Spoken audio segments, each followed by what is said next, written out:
Assalamualaikum warahmatullahi wabarakatuh.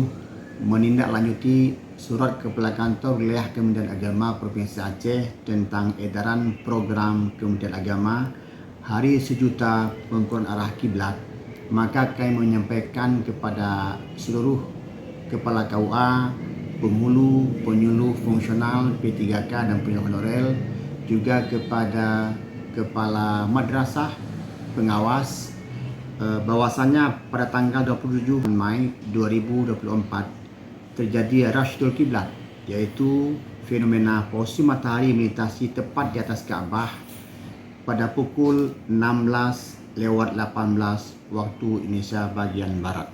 Oleh karena itu, kami menyampaikan kepada para penyuluh, kepala madrasah, kepala KUA untuk mencari lokasi yang rata-rata dan terkena cahaya matahari pada tanggal tersebut.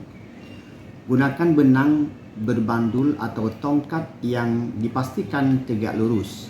Siapkan jam yang telah dicocokkan dengan waktu BMKG.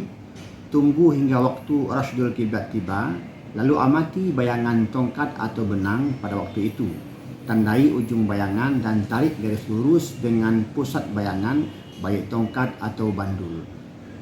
Garis lurus yang menghadap dari ujung pusat bayangan merupakan arah kiblat untuk tempat kita pilih tadi.